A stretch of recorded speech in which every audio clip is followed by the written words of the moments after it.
race for the Western Clash has reached its finish line, and here in North America, it all comes down to just two teams and the 2 games that separate them. I'm Keely Weed here for the last time, for now, with J-How.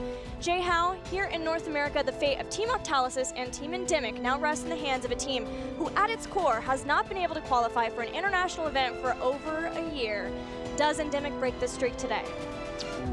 Is it time to drop the beat for this team? I think it is. Team DJ obviously picked up by Endemic. They're looking to drop the beat on Tempo Storm because, Gilly, their fate is in their hands. And it is no slouch of Tempo Storm. They don't even have to win the series. No, they don't. Just 2 games is all that is required. As we look at the standings, we can explain to you exactly why that is. Team Endemic and Octalysis were tied after Endemic got the win over Octalysis in that week where they had the head-to-head, which made their path to qualification for the Western Clash clear coming into this weekend, J-How. For them, we came into the weekend with a tied match score, 13-11. Octalysis fell in a 3-2 defeat yesterday, only picking up those 2 wins. Because Endemic holds that head-to-head, all they have to do is win 2 games. It doesn't matter. As long as you match that plus-minus, they would have an identical record if they fell 2-3 today to Tempo Storm. So 2 wins and you are in. Win the series, well, that bodes well for the future. But even in a loss for today, Endemic can find their way to the Western Clash, and you know those will be very hard-fought victories if they pull them off. But in true entertainment fashion, that's going to be your grand finale to end all of Part 1. First, we've got to get some other things out of the way. If you missed it in Europe, congratulations to the Leftovers, who also qualified for, I believe, their first ever international event. They'll be coming to the Western Clash as they get a 3-1 win over Granite. And then some of the most dominant play to come out of EU this entire phase. Team Dignitas wins 3-0 over the Zealots.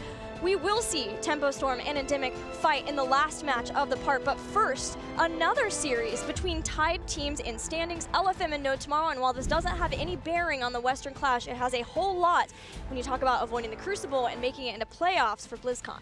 Both of those teams picked up a victory over Simplicity last weekend, and whoever wins today takes themselves out of that 7-8 slot and out of that Crucible range for now. Obviously, we've still got a whole nother part to go, so there is long-term implications to that.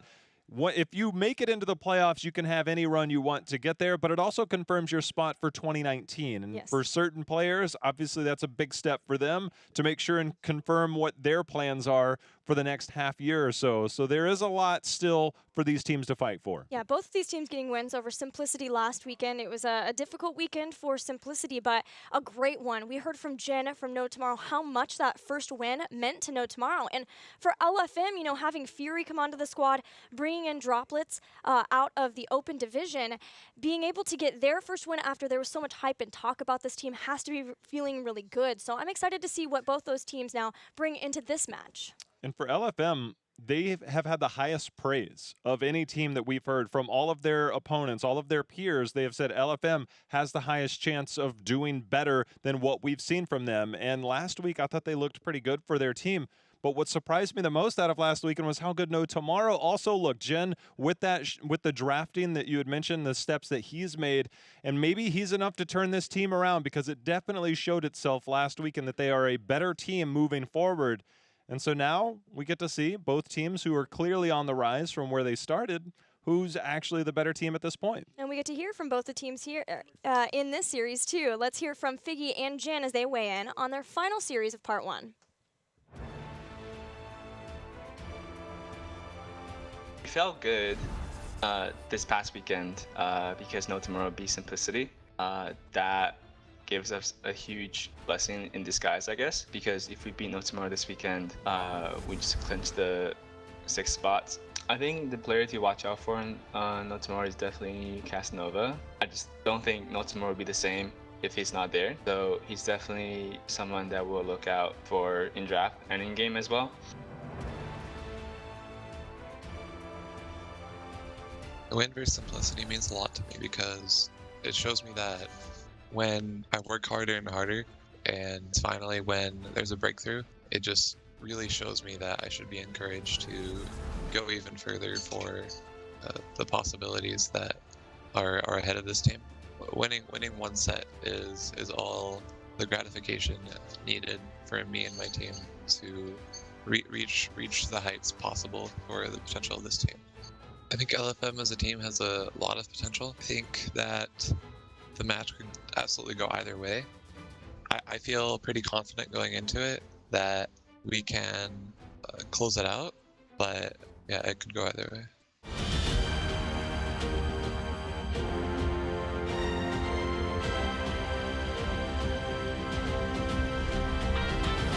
No Tomorrow's improvement last weekend cannot be overstated. The drafting changes of Jin coming in not only shows how much improvement that they're sticking to more meta things, but also makes it a little more difficult for LFM to know and understand what it is that's going to be necessary to target in the draft. That except one hero, and that's Diablo, because Jin's pretty darn good on that hero. He really shows that not only is his presence being felt in the draft, but in his play as well. It's stepped up tremendously. He does have one of the most veteran players on the opposite side of the battleground of him this week in Fury. And so for those two to go together, it's been led by Fury on one side, it's been led by another with Jin now. So this is the clash of these are two teams that are very much led by their front lines. It is the calls, it is the initiation. And when two trains collide, that is when we try to see who is the stronger team in these fights. A great point that you make, and one that I wanted to talk about, and that's the front line of these teams, Fury versus Jin. Who gets the aggressive warriors? Who gets it taken away? We know that for Fury, if Muradin's taken away, we saw some Anu Barak versus Team Freedom, but it didn't feel as concerted, as coordinated. That and Team Freedom just knows how LFM wants to play it out, so we'll see who does get to lead the charge and be stronger on the front line. We're heading to Dragonshire for Game 1 between LFM and No Tomorrow. This is a standard LFM pick, but as it happens, curiously, both teams have picked a lot of maps throughout Part 1, maybe finding out where their play would be best. The only overlapping with multiple games played for both is Dragonshire, so it's a nice fair fight to start us off. We've seen No Tomorrow kind of shift their mentality. Yes. We saw the double global, the Dahaka fall stand. They've shied away from that. That still will always be a threat, I think, for some teams to have to deal with. But this is a team that is drafting differently.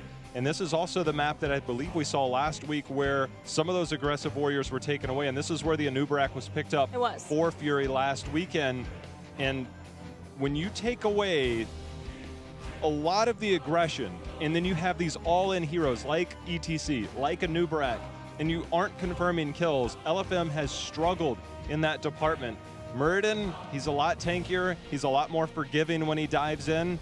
So I really am curious the stature that we'll see of the warrior priority in these drafts. My concern there, though, is it was a twofold approach from Team Freedom. They not only denied some of those heroes, and we know Zugrug loves his Muradin just as much as Fury does, but also beyond that, a lot of avoidance of burrow charges. Freedom knew fully well the one way that LFM has been approaching these games and the way they look most dominant. They've tried other approaches, but this is how they are most dominant, is when Fury gets a Stormbolt, gets a setup, and everything piles in behind that. What we're seeing from No Tomorrow now is a ban on Jaina. It's been a highly prioritized pick for Figgy, and it's part of that, being able to give that early game damage to follow up whatever warrior Fury has. This is nicely done from No Tomorrow. It's not a deny on the Muradin, but it is taking away some of the great follow-up damage behind that, and even some wave clear for Dragonshire. It also takes away frontline control against warriors that do lack mobility. Jaina does very well in that department. We'll see the Genji ban, who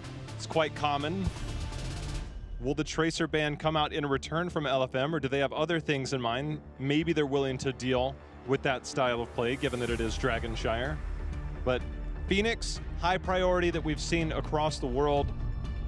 And I think that if Phoenix is not on a team and you take away the Jaina and you keep Phoenix away, then Garrosh starts to become a talking point for some of these players when we look at those warriors. Diablo will be banned out, which brings up the Muradin topic of how highly prioritized will that hero be? And where's the solo? Now, with Ural banned, almost certainly LFM is looking at getting Dahaka here. Dahaka, played by both. Tomster played an exquisite Dahaka in their last series versus Simplicity. It was insane, especially versus an ETC with stage dive. He was right there with the isolations.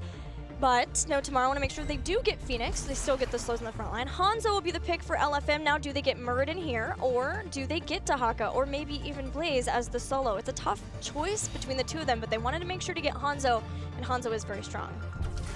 They will go the Muradin, so the Muradin gives them the sustain, the dive potential. This fits into the philosophy that we like to see LFM play, get behind Fury. We saw him put team fights on his back on this map. When it's not the Anubrak, it was the Muradin. He really can carry team fights. Late game Muradin is terrifying. So for No Tomorrow, they have Phoenix, does do well to survive. You are denied the slow of the Diablo. We'll see if the Thrall comes in the later part of this draft, but for now, double autos. We got Jimmy and Malfurion coming in behind this Phoenix. So likely No Tomorrow can try to choke out the support, possibly, from LFM if they would like to do that. Given the fact that LFM already is somewhat choked, the Aware, his #1 pick. Both of the #1 picks for these supports is Malfurion. It's pretty standard here in North America and just about anywhere, but especially so for both of these teams. LFM takes away Johanna though, and they are picking on Jin just slightly. With the frontline control, Garrosh, Muradin started to come in behind the Johanna against Garrosh, and then Muradin, people started to say, wait a minute, we can play this hero, he's strong. Deckard will be targeted, Rhaegar seems likely behind this. Maybe even Alex Straza. Yeah, LFM were one of the teams to pick up Alex Straza on more Battlegrounds. If they would like to get her too, she can help out with wave clear much in the same way with her flame buffet. If they want to have that one, I think it's likely to be Rhaegar. No. Wow. We see the Aware playing Karazim for the first time in all of this phase, but they do get to Haka too, so they have the front line exactly how they would like it. So Blaze rises up here for No Tomorrow, but their main warrior is a point of interest. Garrosh against a potential 7-sided strike. Not very appealing here. Blinds are gone from Johanna. Make sure that Karazim gets his value. ETC and Blaze though, he'll have the help of Blaze. This has got to be something with an interrupt, maybe a Li Ming, maybe a Falstad to give you another global if you wanted to go double global play a la No Tomorrow style. But Li Ming comes to mind. You need an interrupt just to keep Mosh in check. There's a Dragon Arrow is there. Normally you want to use Dragon Arrow as more of your setup option and not a Mosh interrupt. They've played Li Ming here. Greymane is also someone that they've played. Look at Junkrat. Junkrat also works. A couple of different styles there. And this is a Junkrat who's not playing against a Lornado. Yesterday, it was proven that that is a tough time for any Junkrat. Riptire goes down, Lornado comes out. Very easy and natural interrupt against that, but the Junkrat comes in, so they do get the interrupt. They have the wave clear, they have the rotation that they can use between that mid bot, and so that does give you control over the wave clear. Hanzo can definitely help in the camp department, as well as Hanzo once he starts to pick up level 4 and 7. Strong draft. The Muradin, though, I would say this draft, given that they get the frontline control of the Muradin and Dahaka. Yeah, but the ETC being the backup option, and as we've seen, ETC has not been the best of backup options really the entire phase. No, he's something like a 20% win rate. It's not good. It's very low. The highest you're going to get is Muradin, Johanna, and Diablo. But I don't know if we'll see Jin's Diablo in any of these games, and I think it's fair to say we'll probably see a lot more ETC because it's not just Jin who wants to be able to play aggressively and set his team up and need one of those backup heroes. Fury's the same way. Fury's willing to play ETC, though Fury plays a unique approach where if he at all thinks even for a second he's going to die but can take people down with him, he'll just go back in for a mosh pit and set his team up for a few kills in the process. The ETC has to be played so patiently, and these teams, the same way that you said about simplicity yesterday, is that sometimes when you're not used to winning, you start to try and make plays that are maybe a bit out of the ordinary, and then you start to pull the trigger a little too early. ETC has that same effect.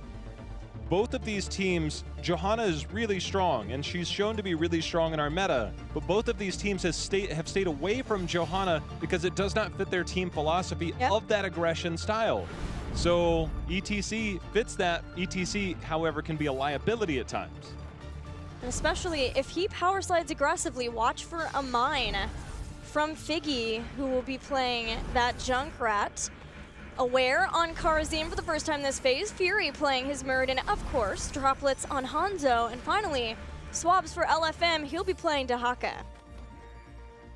On the other side will be No Tomorrow, looking to continue off their success from last weekend. It will be Casanova on the Phoenix. Tomster in that solo. He'll be on Blaze. Jay Shrite on Raynor. Jen, of course, on the front line, as we've discussed, will be on ETC. And Akaface on a familiar support for him, Malfurion. One of the coolest things for me about No Tomorrow last week versus Simplicity is not just that they got their first win. We got to hear an emotional story of the journey of Jin and trying to get that first win ever since he joined this team, but the drafting changes not only gave them more ability to succeed, but more of the ability to make individual plays. We saw a stellar Dahaka play from Tomster. Jay Shrita played an insane Zeratol. Like, are you kidding me? And even Jin, of course, on his Diablo. Everyone was making plays together for No Tomorrow last weekend, and I hope that we get to see that a continuation of that versus LFM today. One thing that already stands out to me, Fury, we know him to be a playmaker, and normally going a perfect storm at level 1 has been his forte, but because there is a Raynor and a Phoenix on the other side, he has switched it to where he has block at level 1. Very different. Also on the other side, ETC went block party, which functions similarly, obviously. But late game, Muradin is nowhere near as menacing, and we know Fury likes to live in that back line. And if they're missing that extra damage, will it be enough to win those late game team fights?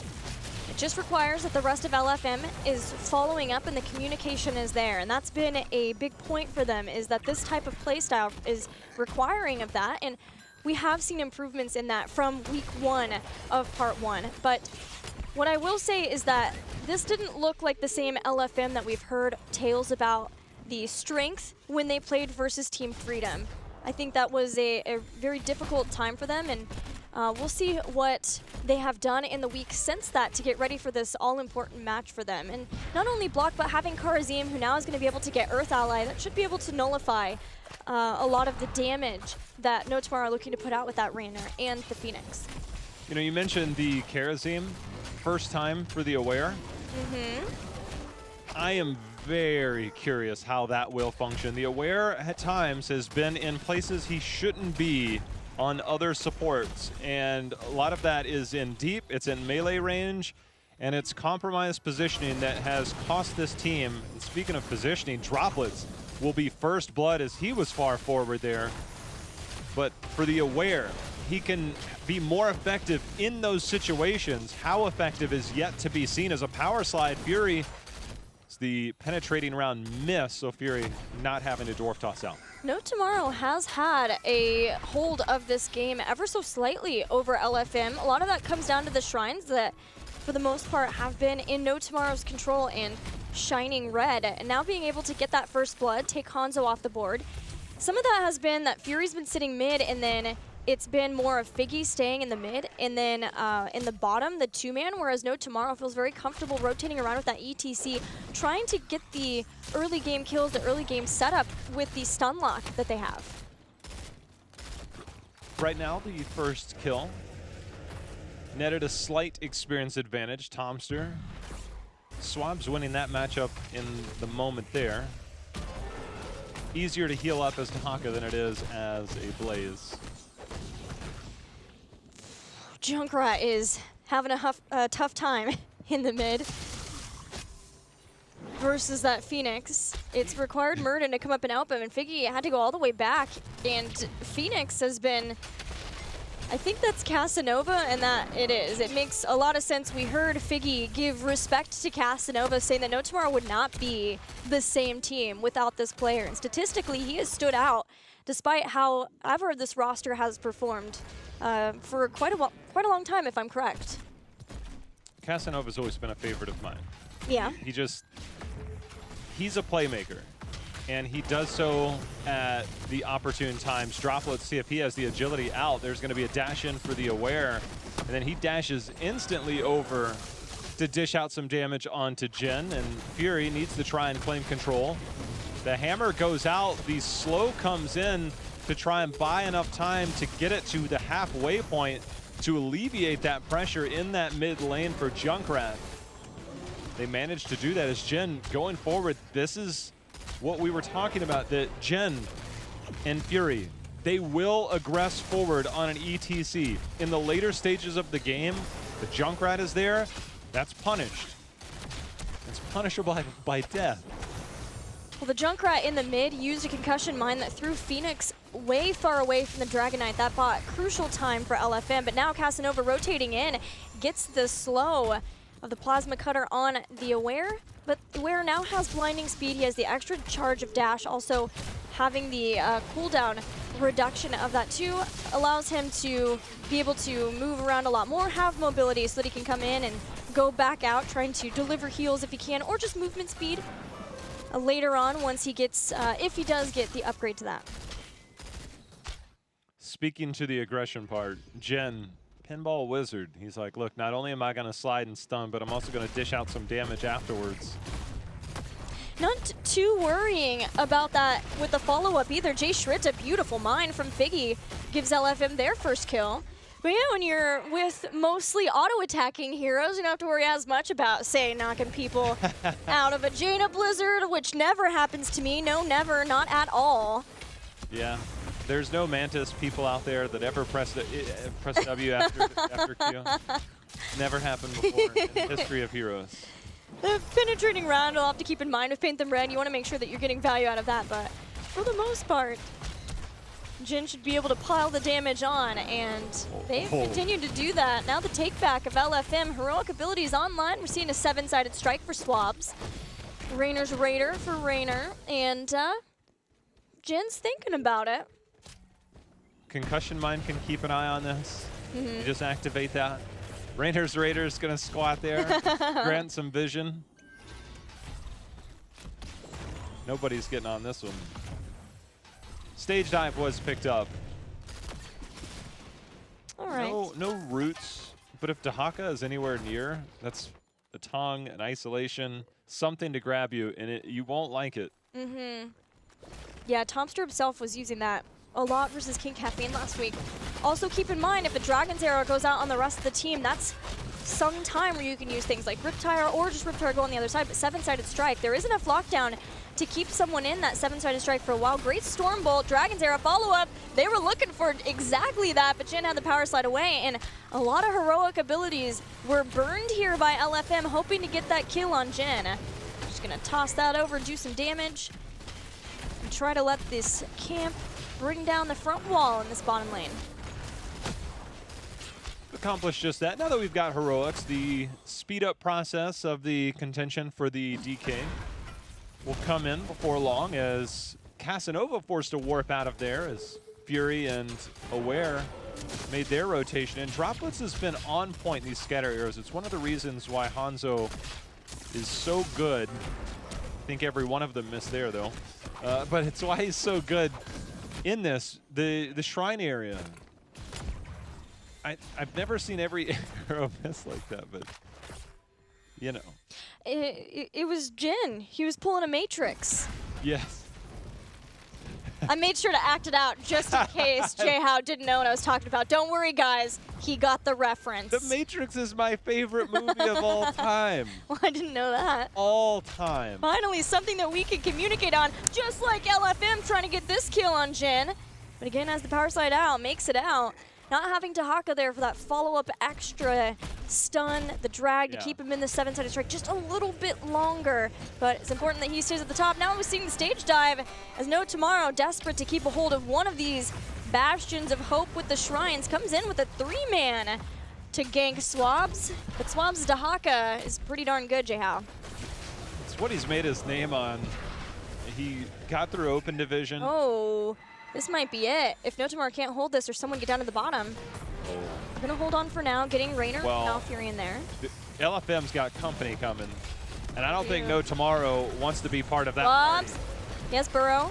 Still bunker blocked. Purification salvo. Off the side of that, LFM split up. The Aware goes into 7-sided strike to avoid some of that damage. Riptire's coming in. Knockback from Jin. Riptire's just going to connect, do some damage, push him back. No Tomorrow. Has to leave the shrine. They have bottom. Jay Schritt is starting to put some pressure on this bottom lane. And taking out a tower. The Raider say he's going to take another tower shot. Scatter arrow just off the mark. The droplets will hold down here. Explosive arrow at 4. Very good for the wave clear. Fury and team. I can tell you this much, as much as they've been skirmishing, Fury is missing his level 1 talent because he's been nailing people. He's got 23 stacks, and he's had to hold off on several. Normally he's stacking during pathing as Casanova. He's under assault. There's a dwarf toss in. Tranquility out by Akaface. Swabs the mine. ISO everything. Shriti in a dangerous position, but No Tomorrow's there to bail him out, along with the Tranquility heal him back up. It's very interesting, this game, because pre-10 it felt like LFM was always on the run from No Tomorrow. Constantly like grabbing a shrine, running away, grabbing a shrine, a camp, getting back. But now that 10 hits, a switch has been flipped, and now it's LFM who's on the warpath against No Tomorrow. No Tomorrow hoping that they can get some camp pressure out to help with that, because a lot of this has been No Tomorrow just responding somewhere and narrowly escaping death to get some of these shrines and stop LFM from getting a Dragon Knight. Twice the fails on the kills on ETC are simply due to the fact that Jin has not used his power side early, and there has not been enough follow-up CC on the side of LFM. So for LFM, they either need to add something else into the mix, or they need to be more patient, because every time you burn multiple heroics just to get 1 kill, and you're nowhere near it, it's Casanova. Well, there's a kill that time it worked. Dragon's Arrow hit 2, Fury avataring in, and it's a party for LFM, and they say they want to send an invitation expressly to Casanova as they blow him up too. Double kill for LFM. They have both the shrines, and they're going to start sending someone up to get that DK. Ain't nothing but a Junkrat party. That should be Figgy's theme song. Surprised they're not more focused on this DK. Well, I think maybe thinking that nobody would show up, because that could possibly start more staggered deaths. This time it'll work. Well, they made the right call because they sent Muradin down to the bottom. That was the part I worried about, was the potential recapture. They did make it out. Blaze the rotation up. Sometimes you'll see teams try and sneak back. When you still have the fort in position, it's more just the fact that you have the fort to retreat back to. They didn't have the wall, but needless to say, LFM picked up a couple of kills off a nice team fight in the bottom. Will net them a Dragon Knight. The siege camp already picked up. The structures are going to start falling as we are 12.5, approaching 13 minutes into this game. Global versus global, top stage dive now up. If No Tomorrow want to push this now that they have 16, try to get into a fight. Junkrat inside the Dragon Knight. LFM don't choose to bring the Dragon Knight to keep towers. Instead, they rotate through mid, just try to take down as many forts as they can, open up multiple lanes versus trying to get one lane even further open. Stage dive's gonna come down. Dragon Knight all but spent. Doesn't get the fort. We'll see if maybe they can go back in with this next wave.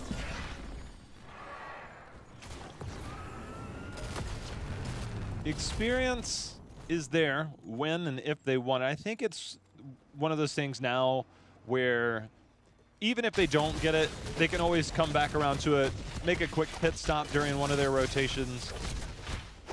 Nice chunk of experience to race towards 20. This Jin, he comes in. Fury just off the mark with that hammer, but not off the mark was that arrow. Here comes the Riptire. 7-sided strike is out. Tranquility trying to keep multiple members alive, but Jin, he's going to be the first to fall. It took a lot from LFM to get him, but they do get him. Trying to chase him down. He ran out of the 7-sided strike, ran away from the Dragon's Arrow. That Dragon's Arrow was money, though, from droplets. Hit everyone off the side. If the Stormbolt had been able to separate Jin, might have been able to get that slightly cleaner, but they got it anyway, and that's all that matters. With this camp, they start to push down, and No Tomorrow have to be careful because that mine is in a precarious position. That and stage dive is the pickup for ETC. So if you stay around there too long, ETC will stage dive behind you. That is much more difficult to escape when you're pushed down that far in the lane. Now we're looking at over a full level lead. Tahaka was able to push the mid lane out.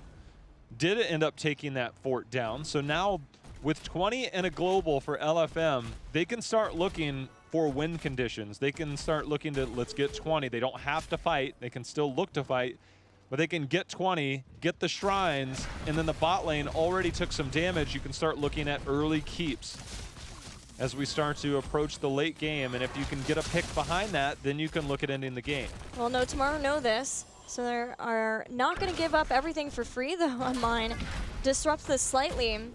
They're looking for whatever they can get to stave that off. Comeback experience off of a pick. Try to get a shrine, slow that down, however, and whichever way they can. They move forward onto the bottom. LFM are likely just to play the ring around the rosy, ring around the shrines game that you see on Shire until they can get that 20, even working on getting the bruisers in the top so they can escalate the situation once they get to 20. If it forces a response in the top by more than just ETC, that's when LFM capitalizes. They get the bottom, and then they'll have double shrine control with the global and 20. No Tomorrow. They're going to have to play defense. There's no doubt about it. Keeping control with 20 on the horizon for LFM. No Tomorrow. Stage dive. They're willing to fight right before 20. They have the slow on Fury. It's going to force an Avatar. He's already dwarf tossed away. Coming in is the Aware. He gets the save there, along with the heals, the heal of the well. 20's online for LFM, and now the place where they would like to turn to Haka starting to stalk in. Jin has to power slide out. They have the heal and the bunker, both used defensively for No Tomorrow. Salvo hits a bunch, and will force back LFM for the moment, but this is risky to be against this 20. They're willing to fight, but for how long? There's a concussion mine down there. Swap still has isolation. He's picking his target. Oh, this is bad. Seven-sided strike timed well there. Tomster able to get out, but a stun at max range for Fury. I did not think that had the range on it, but indeed it did. Casanova will grab this top shrine, but the reason you see that camp pushed out at the top, if you look at the minimap, it is far down that. Reapproaching that top shrine will be almost impossible. Casanova just able to hearth out, and now here comes the DK. This is where 20 talent tier and a global has so much control. Jin wants to stop it again, but now he's separated away, and staggered deaths are not going to be out fully. Stage dives out right before Fury can get there. He's still out, he's still here, able to defend versus this Dragon Knight. But this Dragon Knight with 20, it's going to look at taking out the first keep of the game. Do want to shout out Jin, though, from earlier when the seven-sided strike went down. They knew that seven-sided strike was going to follow up that drag. He stepped in. He took some of the damage from that. It's just that the long-range, max-range stun of Fury is far too much as Tomster hoped to escape up to the mid lane. I think they can look to end, but this DK is standing on the wrong side of the keep. Took a large chunk of damage.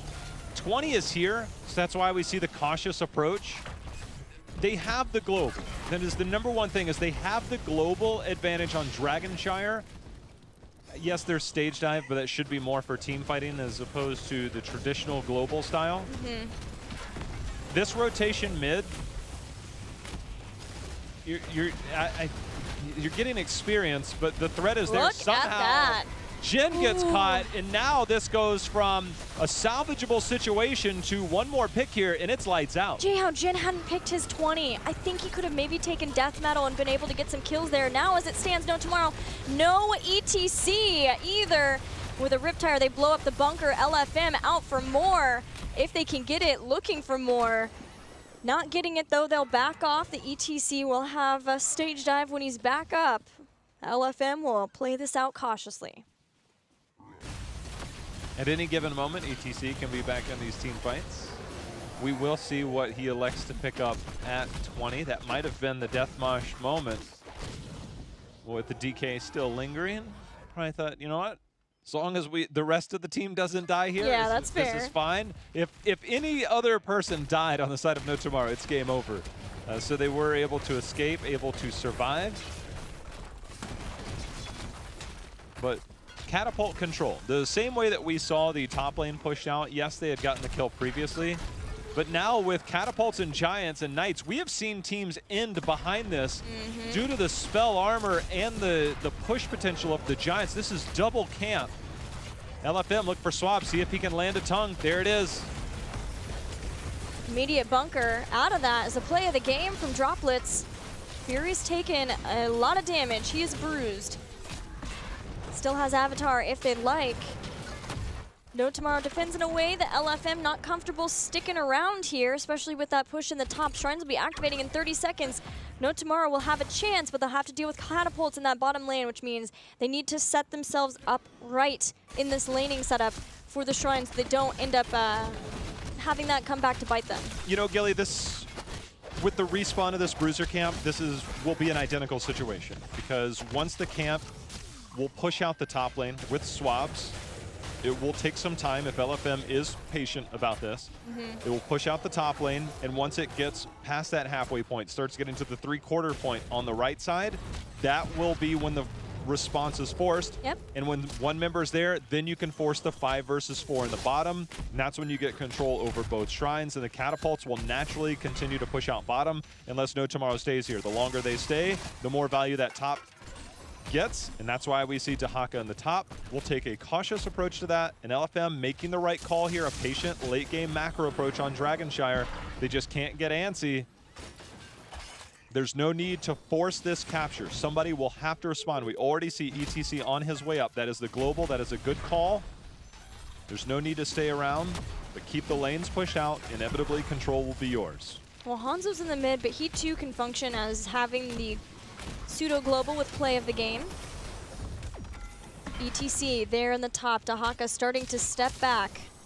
Hanzo has returned to this bottom lane. When does LFM strike? Tomster has to stay on this. Like, you cannot give up control. There it is. Dahaka should brush stalker or walk right down to mid. He's actually close enough. Phoenix is already on his way up. Stage dive for the denial. Had no vision on that. They still don't know where Swabs is, and now the fight will be here in the middle. This might be the deciding factor. Fury. There's the stun on the Casanova. There's on Casanova. He has Unconquered Spirit. Dragon's Arrow hits the front line, and Fury's hanging around with them too, trying to see what damage can be done. Mine throws back Jin, but it's all about the front line holding for LFM because they get the Dragon Knight. Now, No Tomorrow looking for the fight of their lives. They know they can't deal with this Dragon Knight. They take down Hanzo. That's one kill. They take down Karzim. That's a second one. That's enough. That is enough to hold on this game. This DK is strong enough to end the game, but it requires a team around you so you don't just get obliterated at the start when you get there. You won't even make it to the core to do core damage because your core health will just fall so rapidly. So this DK gets no value, and No Tomorrow will continue their stand. No Tomorrow holding on to this first game of the best of 5 with LFM. A series with a lot of bearing, talking about the Crucible and the playoffs and who gets to go to each. Of course, both these teams will face each other again before that time happens, but it's always nice to know you have the leg up in the first time that you guys face off. Now the Dragon Knight just gonna tick down, waiting it out. Hanzo and Karzim will be back. But even by the time they get there, there's only 20 seconds left on this Dragon Knight. If I have a leg up on you, it seems pretty distant. If you have a leg up on me, it seems like I can still catch up. Well, J-How, that is what happens with the difference of height. I mean, just trying to put it in perspective here. It's just a matter of how you interpret things. Fair point. Who's the taller team of LFM and No Tomorrow?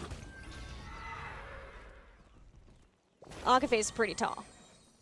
He's pretty tall. See, compared to you. Everybody's pretty tall. That's fair. I'm like, not really. Arthalon still wins my heart every time I see him. Yeah, that's because sometimes you don't want to be the tallest guy ever, right? Poor Arthalon. Because it's not me. Well, the fight will continue as Dahaka will make the same rotation in that top lane, push that out, grab lane control, vision control, and double soak if needed. This camp down here might eventually get a fort if No Tomorrow wants to force it. Doesn't look like they're going to, though.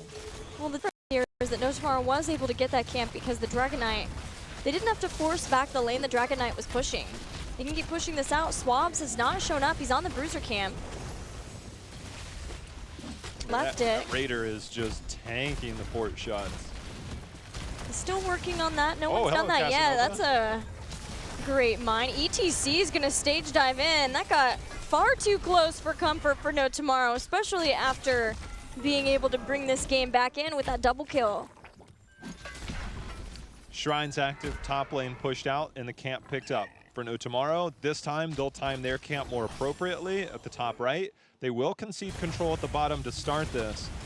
They're going to have to stay around that top lane a little longer to clear this camp. They need to 5-man this. They cannot afford to be split at any moment right now. So they will neutralize the top lane pressure. And then if LFM plays the slow game, after this comes in, LFM simply clears the top, reclaims control, and then Catapults will force No Tomorrow back to the bottom lane, and we'll see the seesaw back and forth. This is still LFM in control of this game. Make no mistake about it. If they play patient and they play the reserve style that they need to play, they will get control, and then they kind of dictate the terms of the fights in this game. I want to highlight, though, that LFM is not just keeping one lane pushed out, whether it's with the Bruisers and Dahaka or with the Catapults. They're also making sure to keep mid pushed. Mid allows them, of course, they took down that fort, to have vision over some of those rotations too, and try to make sure that if someone is pushing along with the Bruisers, like Dahaka in the top, or Hanzo, as he was doing for a slight amount of time in the bottom lane, then they have the vision over that beyond that fact. No Tomorrow, though, is keeping top push back, while ETC handles the bottom lane and the Catapults, but that is, he's going to be there for a bit, trying to take those out until the fight happens somewhere around here. But regardless, we're having a change up in how this fight takes place, having it possibly be over the top lane now. We had one over the bottom, then it took place in the mid, picking up the Dragon Knight behind it. Now we'll see if it's going to be the top or if the rotations will happen elsewhere. Stage dive is the only saving grace for No Tomorrow. If they didn't have stage dive, this game would be over. 100% it would already be over. Oh, double camp in the bottom lane, though. That could keep ETC double camp there in the bottom for forever. Lane and Catapults. The timer for No Tomorrow to respond is so incredibly short right now in that bottom lane. It's got to be now. Power slide, jet propulsion, everything. Fury goes into Avatar. The rest of the team show up for the fight to help out Fury. The bunker's there, the camps. Just walk away. That's all they have to do is just walk away from this fight. I didn't think that they needed to use Dragon Arrow in that moment. It was more of a, I need to save this person. Because now Phoenix is still trying to go to the top. If Phoenix shows top, I look for LFM. That's why the rest of No Tomorrow is walking away, because the minute Phoenix shows, that is crazy. Okay, Core. Stage dive was just used. Core, yeah, because Core is falling. It's at 57% before Jin showed up. It took so long to get Phoenix up to the top. LFM's coming up top now. Stage dive was used so that he can't jump back in here now. LFM have played this out so well with the 7-sided strike, the isolation. Blaze could not save himself there. That was one kill. Now Casanova will shoot down the rest of LFM, hoping he can do something to help the rest of his team, but it's all for nothing. And 0, and Siege Giants will win this game. Look, say what you want about the longevity of that game. LFM, obviously that fight mid during the last Dragon Knight before that didn't quite go their way, but they played it right. They knew their late game comp, they knew how to play the map, and Catapults in that lane. Oftentimes we'll see in casual play, it's like, all right, well, we got the lane down and you force a fight. The number one thing on Dragon Shire when you have a global and you have a Catapult lane is to you know, I'll let that push. We can play patient. LFM played that appropriately every step of the way, and the minute the timer was short, they didn't get the kill. No Tomorrow, they stage dove back to the core, and when they went back to the core, stage dive comes in, Phoenix showed top. LFM hit the gas, and they're like 5 versus 4, this is free. And they won the game off that. Do you feel like it was an overcommitment for No Tomorrow on their part, that they wanted to get the Bruisers up in the top because they didn't want to have the same issue, but it seemed like ETC had a much easier time dealing with the Bruisers in top than the rest of the team had dealing with a double giant camp and Catapults in the bottom? Or do you feel like the reaction was slow enough that LFM was able to get those double giant camps? Where was it that started to break down for No Tomorrow? Yeah, so what they did, and I called it right before, is that they had to get the Bruiser camp to buy time. It was not a real power play, so to speak. It's just to buy time. And so they 5-manned it, which they had to. You cannot 4-man that. Eventually you can send ETC down, but when you first establish control over that top shrine, it's best to 5-man it. You get the camp with the clears, and you have the full defense there. You know that you're eventually going to lose out pressure in the bottom lane. So they got the pressure, and what they did was they cleared out the camp on the side of LFM, and that gives you time. All that is, it's like a gas gauge, right? Like it's going to go here, and when it starts to come back to this side, that is empty. That is when you were out of time. And so that top lane, they just needed to push it out. They needed to get something going and force the action on the rest of the map. When you spend too much time in that top lane after you establish control and you don't reestablish control of the bottom, that's when catapults went out. For LFM, that is exactly how they forced it. And that is so hard to play against the team that has that amount of patience. So LFM played it right, and No Tomorrow, they tried. I think they stuck around probably 20, 30 seconds too long in the top lane, and then that bottom lane control eventually won out. They did force that fight in the middle. That's exactly what they had to do. There was no other options at that point. They didn't get the kill, and LFM did what they needed to do, got the win. Well, while we're waiting for the next map of Game 2, we are going to take a peek at the Global Cheer Bar, the HGC Cheer program. Currently at over 15